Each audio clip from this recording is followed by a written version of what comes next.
This burl was so punky it crumbled in my hands, but I stabilized it with resin and turned it anyway.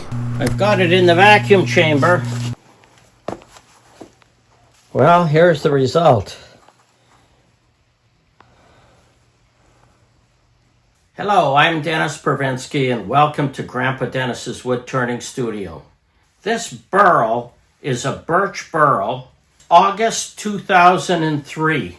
The burl is peppered with holes, and the shelf it was sitting on is full of dust. What's it going to turn out like? Stay tuned. After an hour of chiseling and some work on the lathe, I've got it so that it'll fit in my pail. I'm going to cast this in clear resin. This might be a giant waste of time and waste of resin. But, you know, you gotta take a chance on stuff once in a while. Okay, so this goes in here.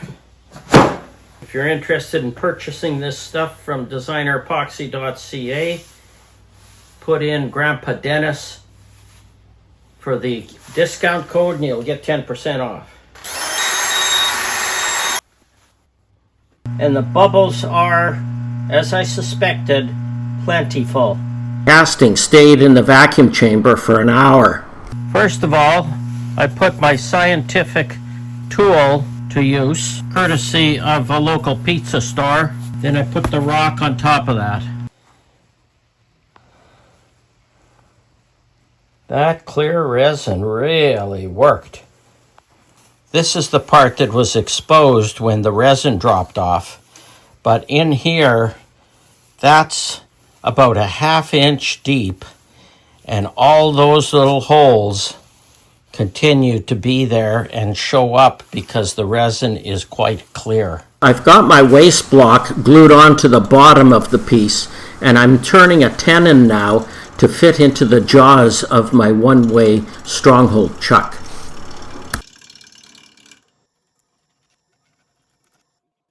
The piece is now reversed on the lathe, and I'm doing my final shaping to not only true it up, but to give it the shape I want for the bowl. When I've got a lot of resin in the casting, most of my turning is done with carbide tip tools.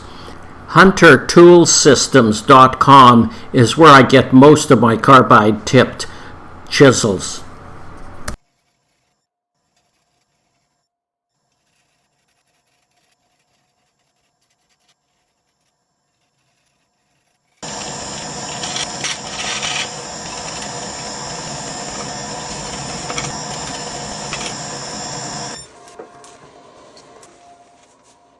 I use denatured alcohol to clean the dust off of the surface. That gives me an idea of how close I am to finishing.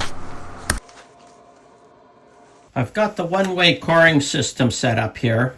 I'm not sure that I really want to make use of the interior bowl in there because I'm not sure what that burl is going to look like with all those wormholes in it.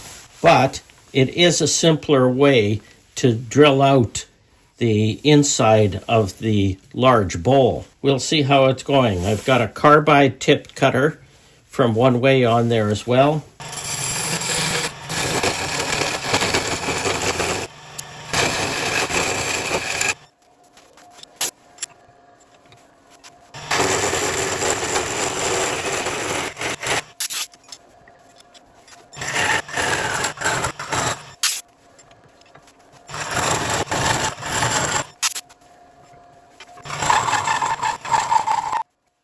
Put a comment in the comments section and tell me, would you have taken the chance on turning this rotten burl?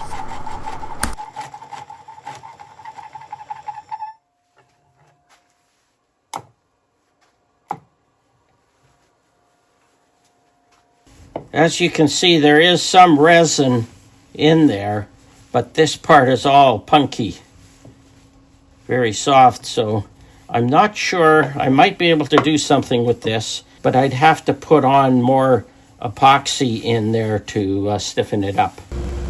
If you're enjoying this video, please give it a thumbs up And give me a comment on what you think.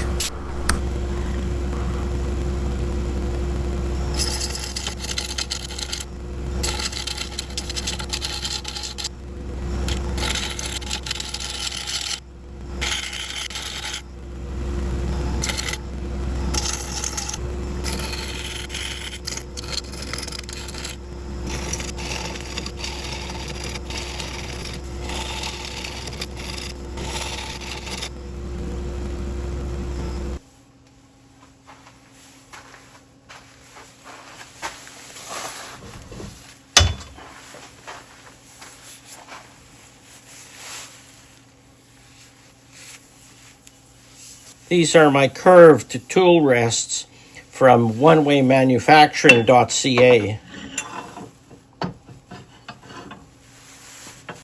I do use a scraper to level off the surface of the bowl. I did use a lot of CA glue to fill the voids in there. It took 3 or 4 coats to fill them so that I could have a nice level surface. Sanding started at 60 grit and went all the way to 2000.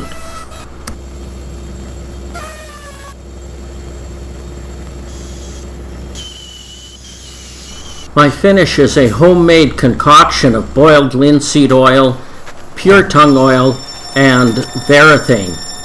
I'll be doing an entire video on the finishing process sometime this summer. Can you believe that I actually turned this rotten burl into what you'll see right now? Here's the finished bowl. It's 10 inches by 5 inches in height and 3/8 of an inch thick. Give me a comment in the comments section of whether you think it was worth all the hard work and the expense to work on this piece of rotten wood. Stay tuned to the end and see a close-up of all the dramatic figure in here. It's quite something. If you're interested in purchasing this, send me an email to grandpadennis9@gmail.com. Remember the cord piece that I got out of this? Well, I've turned that into a bowl as well. That video is coming soon. In addition, the large burl that this came from had another section to it, and I'm going to turn that into a third bowl. 3 bowls out of a piece of rotten wood that I was going to throw away. If you enjoyed this video, please subscribe, give me a thumbs up, and give me some comments. YouTube really enjoys that. The best way I have to expand my viewership is for you to share this video with other people. That would really help me a lot. Till the next time, keep on turning. Grandpa Dennis is turning. I'm alright, 'cause I'm okay. Doesn't matter if my beard is gray. Just listen, I have something to say. Grandpa Dennis is turning. I'm alright, 'cause I'm okay. And this old goat has something to say. So just keep learning from Grandpa Dennis is turning.